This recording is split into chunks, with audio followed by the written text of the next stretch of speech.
Meanwhile, a story that India Today broke over the weekend that was followed across the media. Big boost for Indian defense. India has begun receiving the first of its Russian S-400 Triumf air defense missile systems. Industry sources have told India Today that the first parts of the squadron have already started reaching India, and they would be deployed on a location where it can take on threats from any adversary nation. China, Pakistan, it doesn't matter.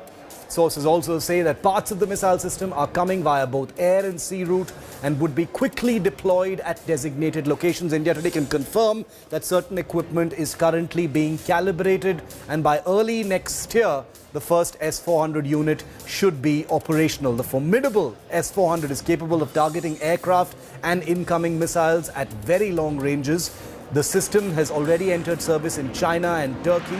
Russia and India have signed a contract to the delivery of S-400s in October 2018. The first are arriving now. More will arrive every few months.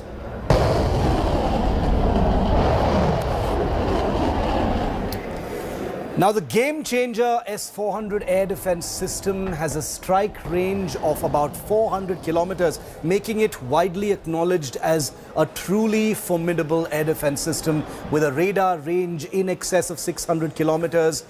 It has target speeds of 4,800 kilometers per hour. It can engage targets that are flying up to 30 kilometers. It operates with 4 missiles and can be deployed very quickly in 5 minutes or less. Its radar, its sensors are able to track as many as 100 airborne targets at the same time, including aircraft as well as ballistic missiles. I happen to be a visitor at the exact location near St. Petersburg in Russia 2 years ago, where the Indian S-400 is manufactured and tested. This is my report from the facility from where India's S-400 is rolling out and arriving in India now.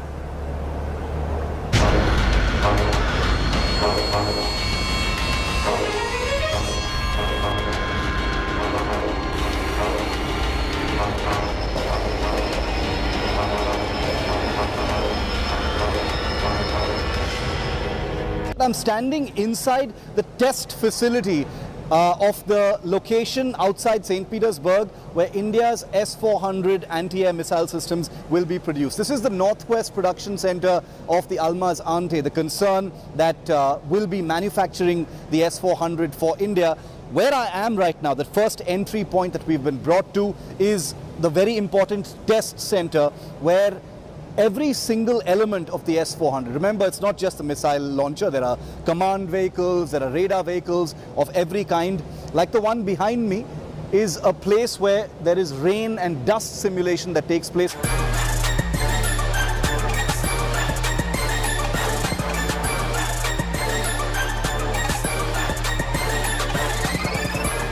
And now for a first look at a brand new S-400 launcher vehicle rolling out.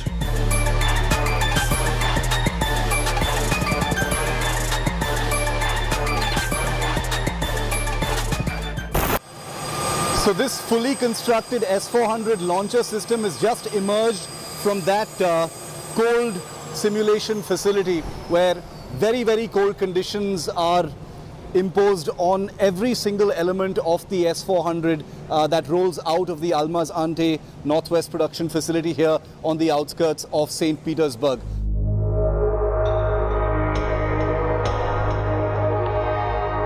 The $5.43 billion deal that India signed will be executed right here at this facility near St. Petersburg. But the implications of the deal have reverberated across the world. Russia dismisses US irritation over the deal, but it remains a diplomatic tightrope for India.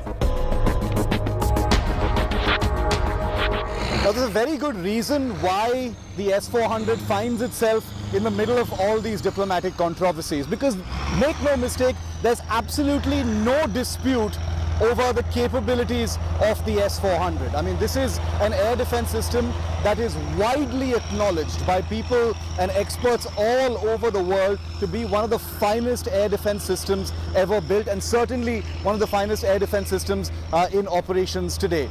So when you talk about the tangle between the United States and Turkey, or the continuing diplomatic sort of tightrope between India and the United States, it all comes down to the fact that this is a system that is widely seen to be highly capable. It impacts the balance of power in many places that it is deployed, and has the capacity to do that in the future as well. And that's one of the reasons why you see the United States having a problem with the S-400, being bought by its allies. First Turkey and now India. The United States has supplied billions of dollars worth of equipment to India, but the S-400 somehow touches a very, very raw nerve in terms of technology. There are questions deeper than just diplomatic. One of the biggest is whether the S-400 can properly plug into India's already diverse air defense network.